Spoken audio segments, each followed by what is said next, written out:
Pour ne rien manquer, abonnez-vous maintenant. Les Vraies Voix Sud Radio, le coup de projecteur des vraies voix. Nous nous apprêtons à vivre le week-end le plus chargé sur les routes de France. Et bien sûr, qu'est-ce qui augmente pour l'occasion ? L'essence. Bon, voilà. 1 litre de gasoil coûte 6,4 centimes de plus que la semaine dernière. Les tarifs à la pompe poursuivent leur envolée spectaculaire entamée début juillet. Cette augmentation est liée à celle des prix du pétrole. N'y voyez pas autre chose. Les pays producteurs de pétrole serrent la ceinture. Bon, il est vrai que certains engagent des dépenses mirobolantes pour recruter les meilleurs joueurs de foot de la planète. Faut économiser.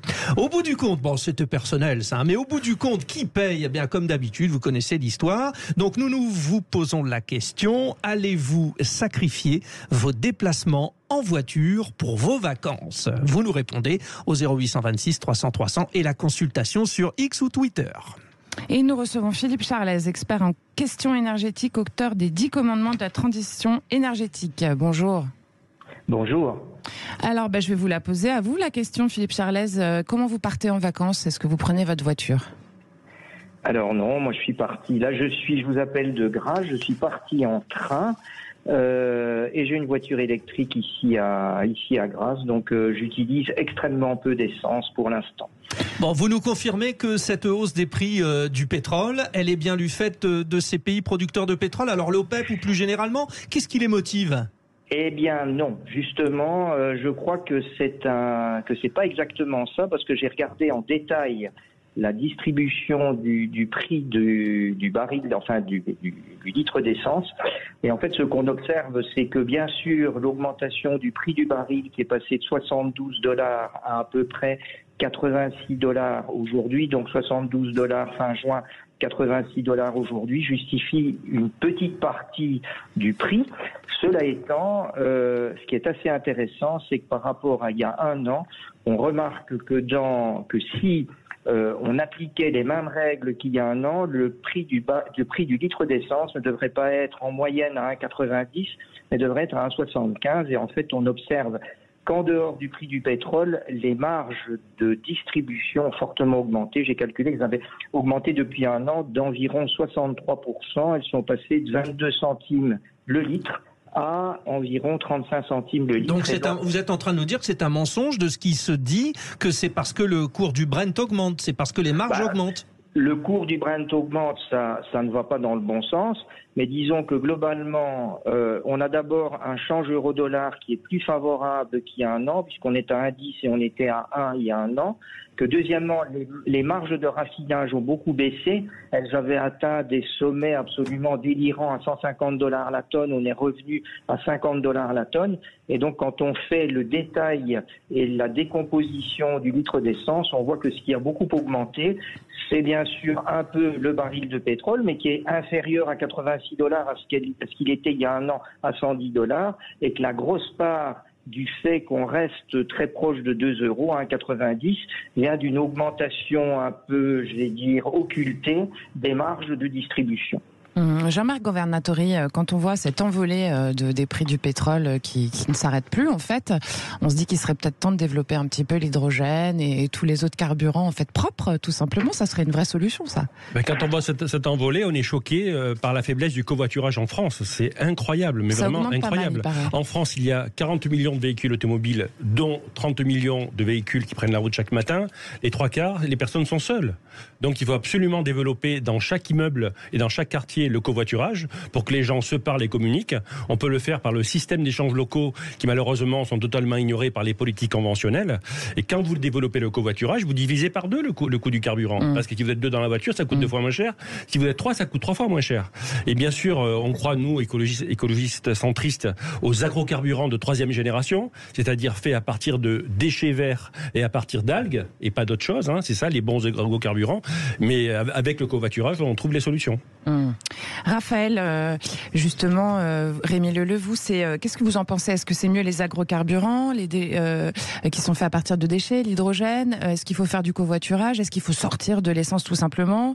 Voilà, qu'est-ce que vous avez comme solution, vous, à nous proposer ? Alors, dans l'idéal, même sortir de la voiture, si on y arrivait.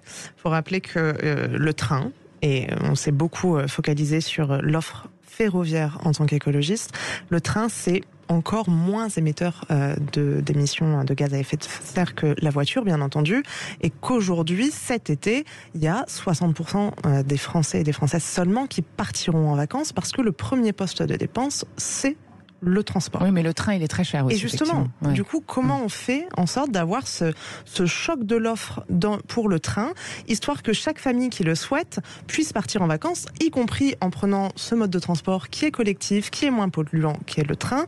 Il y a 90% des Françaises et des Français qui habitent à moins de 10 km d'une gare, donc ça devrait être possible. Et c'est pour ça qu'en termes de solutions, parce que vous posiez la question des solutions, KELV, on aimerait avoir un ticket climat pour le train, au moins pendant l'été. Ça consiste en quoi? Ça a été expérimenté par la Belgique, ça a été expérimenté par l'Allemagne, ce sont des succès massifs. C'est d'avoir un ticket, il faut définir un prix bien entendu, qui permettrait aux gens de se déplacer sur l'ensemble du territoire, sur le réseau SNCF, avec un forfait. Ça peut être 49 € en Allemagne, c'est une trentaine d'euros je crois en Belgique pour les mois d'été. Et ça change véritablement les mobilités, ça montre aux gens qu'on peut faire autrement que la voiture, qu'on peut sortir aussi du tout essence de l'industrie finalement des énergies fossiles. Et c'est à la fois un moyen de partir en vacances qui serait plus accessible, plus populaire et qui serait un véritable levier écologique. Jérémy Stubbs, il semble finalement que cette augmentation, on l'a subie. Il y a aussi, il faut bien l'avouer, on est en pleine période de vacances. À chaque fois, la volonté de faire de l'argent. Hein. Oui, il y a cet aspect-là, mais il est difficile dans toutes les conditions de persuader les Français de délaisser leur voiture. Ils sont très attachés à leur voiture. On augmente le prix du diesel, on réduit la vitesse maximale sur les routes et on a les gilets jaunes. Donc c'est une question très sensible en France et il faut le reconnaître culturellement. Je dois dire aussi que moi-même, je prends le train pour venir à Paris, travailler tous les jours. Mais je suis obligé assez souvent de prendre ma voiture, que je n'aime pas prendre, parce que mon train est annulé. Donc tout est lié, tout est lié. On revient à la question des conducteurs de train, etc., etc. Finalement, Jean-Marc Vernatori, il faut mettre en place des transports qui fonctionnent mieux, et ça serait déjà une première solution, en fait, hein, et qui sont moins chers. Ah oui, c'est vrai, mais vous savez que je suis un grand fan de la SNCF. Hein. Oui, vous l'avez déjà dit. L'homme politique français qui prend le plus le train. Donc, puisque je fais 2000 km de train par semaine. Bon, donc, faut-il encore le vérifier? Nous appelons. Si vous êtes femme et homme politique français, appelez-nous 0826 300 300. Le record à battre est de combien par an? 2000 km par semaine. 2000 km. Vous pouvez nous appeler tout de suite. Continuez, Jean-Marc. Mais pourquoi vous en faites autant? Parce qu'en fait, nous avons des délégations dans toute la France, dans chaque département, et je fais des conférences partout. D'accord. Et par conséquent, je me plais à faire le train. Et c'est là que j'ai écrit mes livres. Quand vous sortez de la gare pour aller à un lieu donné, par exemple un peu plus loin, vous prenez un taxi? À Paris, il y a le bus ou le métro, et pourquoi pas des fois le taxi, effectivement. Voilà. Quand il y a un souci, un taxi, je ne suis pas un intégriste, mais chaque fois que je peux, effectivement, j'économise de l'énergie. Vous êtes sûr, vous nous le confirmez? Je vous promets. En tout cas, un intégriste de la SNCF, ça c'est sûr. Philippe Charles, pour revenir sur cette hausse, il y a des tendances que vous, en tant qu'expert énergétique, vous analysez. Est-ce que c'est, quand on regarde sur les dernières années, systématiquement à cette période, sur les chassés-croisés où il y a plein de monde sur les routes, que les prix flambent? Alors j'ai pas d'historique en tête, mais ce qu'on peut dire, c'est qu'en tout cas, le prix ne flambe pas en France, où le prix du baril ne flambe pas à cause de ça. Le prix du baril est beaucoup plus lié à des considérations mondiales et géopolitiques qu'à des considérations conjoncturelles. En revanche, pour réagir à tout ce qui a été dit, je voulais quand même rappeler que 92% des transports, c'est toujours du pétrole, donc on part quand même de très loin. Par rapport au train, c'est tout à fait vrai que le train consomme beaucoup moins d'énergie que la voiture et que le transport routier en général. Je donnerai un exemple, c'est qu'une tonne marchandise transportée par train, donc le fret ferroviaire, c'est 8 fois moins d'énergie qu'une tonne marchandise transportée par camion. Malgré tout, même si on prend le train, on a toujours besoin au départ et à l'arrivée, ça dépend où on habite évidemment, mais d'une desserte, je dirais, voiture. Et il faut garder à l'esprit que 75% des kilomètres parcourus en France le sont sur des très petites distances et sur des distances de l'ordre d'une centaine de kilomètres. Ce qui veut dire que malgré tout, sur des petites distances, quand vous arrivez sur votre lieu de vacances, si vous n'avez pas de voiture, malgré tout, vous êtes quand même extrêmement limité. Donc vous êtes absolument à ce moment-là obligé de louer une voiture, et on sait qu'il y a eu une explosion récente. Le coût des voitures de location a été multiplié par 4 ou 5 depuis la pandémie. Donc ça veut dire que oui, le train sur les longues distances est une solution très efficace, mais il ne faut pas oublier la desserte de départ et la desserte d'arrivée, où vous avez quand même besoin, si vous voulez, une certaine mobilité d'une voiture. Et on rappelle que vous expliquez tout ça dans votre livre, les 10 commandements de la transition énergétique. Alors 0826 303 0826 300 300, on va tout de suite filer au standard, mais juste avant, vous voulez réagir, Raphaël Rémy-Leleu? Oui, parce que sur cette question de la desserte ferroviaire et des très petites distances, alors, je connais bien le sujet, puisque dans le Nord, pour le coup, il y a plein de gares à proximité. Le problème, c'est d'aller jusqu'à la gare, et souvent, malheureusement, on le fait en voiture. Mais il y a aussi cette question du transport public local, vraiment de ce maillage territorial, et des pistes cyclables accessibles, et des endroits où on pourrait stocker des vélos en toute sécurité sur les très petites gares. Je pense qu'on a encore de beaux leviers à actionner. Et accessoirement aussi des parkings gratuits pour quand on veut se garer aussi autour des gares, ça serait pas mal. Allez, 0826 300 300, on est toujours avec Fred. Fred, vous êtes là. Je suis là. Alors Fred, qu'est-ce que vous avez envie de dire justement sur cette augmentation du litre de gazole et ça pendant les vacances, évidemment? Je veux dire, les taxes, il y a tellement, on a fait le tour depuis le temps en fait que tout augmente en fait. Ce gazole, c'est toujours pareil, il y a une TIPP, elle est jamais baissée, ça augmente pendant les vacances, comme vous disiez. On dit tout. Et quand on part en vacances, votre invité disait on fait peut-être peu de covoiturage. Mes enfants, en fait, j'habite à Toulouse, j'habite dans le Gard. Ils prennent Blablacar maintenant parce que le train c'est trop cher. Donc je prends du Blablacar. On fait du covoiturage et toujours on accable en fait les automobilistes ou les usagers ou les Français parce qu'il faut, et parce que si, parce que mi. Mais en fait, au moment donné, on part dans le vent. C'est quand on voit la géographie de notre pays, on part d'un point A à un point B. Et quand on a une famille, comment on fait quand on va au Pays Basque, quand on va dans l'Arsac, quand on va en Lozère, quand on va en Auvergne, comment on fait pour se déplacer? On prend quoi, un âne? À un moment donné, il faut arrêter de nous prendre pour des ânes. Prévoyez les carottes pour faire avancer l'âne, c'est la fameuse...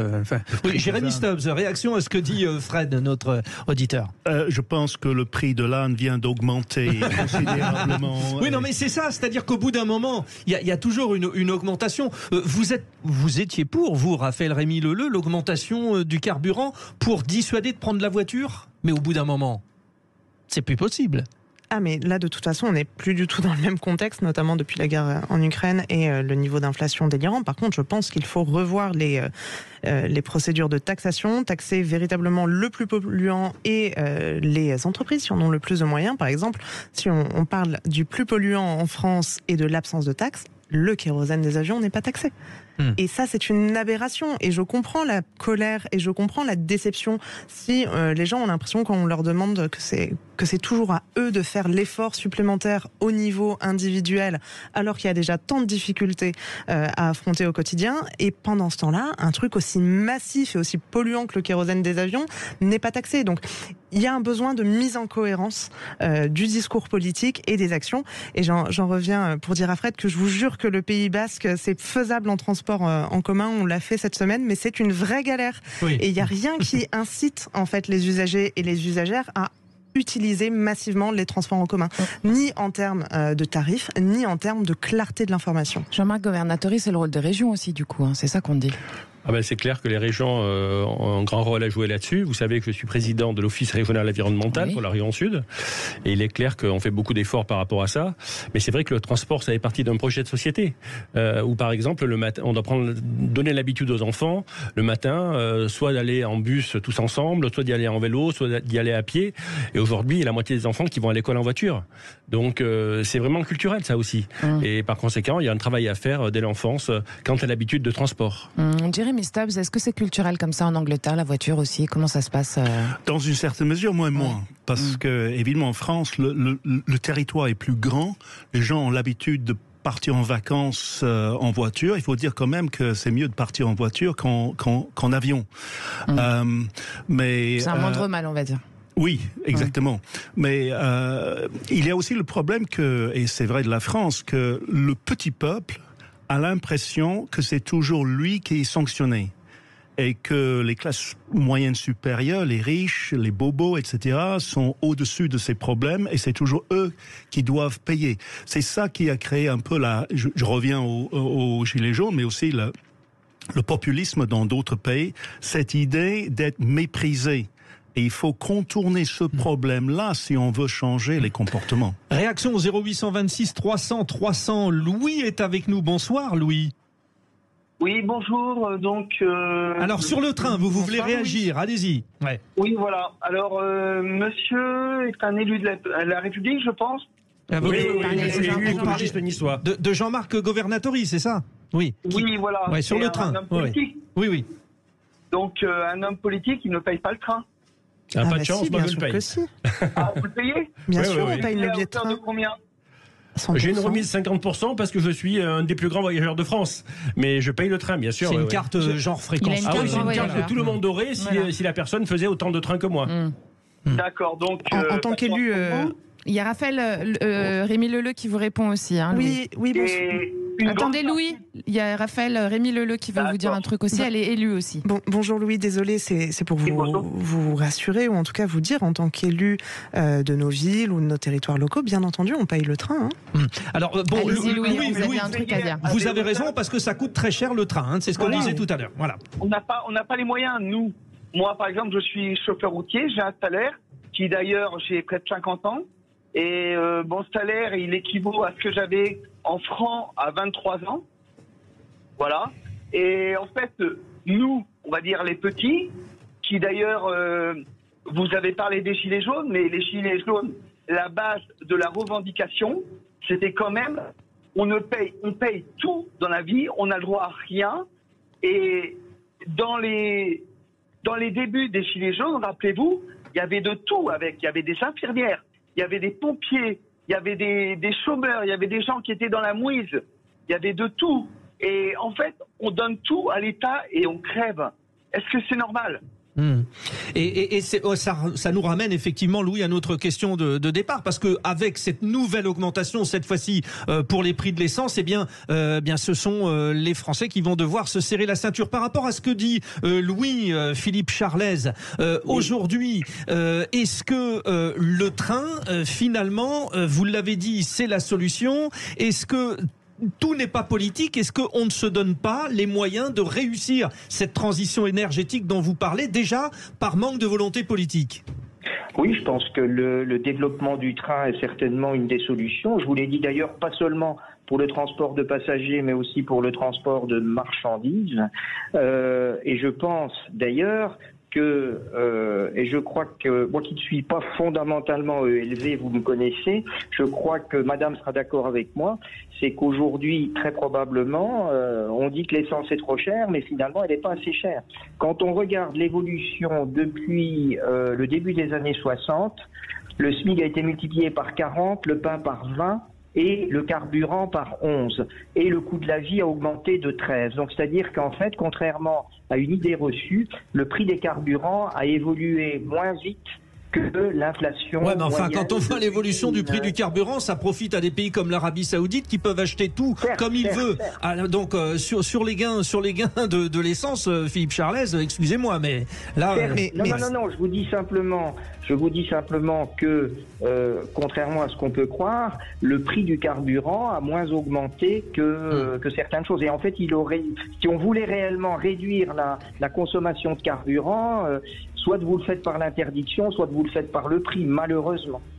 Merci beaucoup. Merci à tous d'avoir participé à ce grand débat, ce coup de projecteur des vraies voix. Vous restez avec nous parce qu'on se fait plaisir avec un petit agenda culture. On va vous faire choisir vos endroits préférés des festivals qu'on vous a sélectionnés dans les 5 minutes de bonheur. À tout de suite.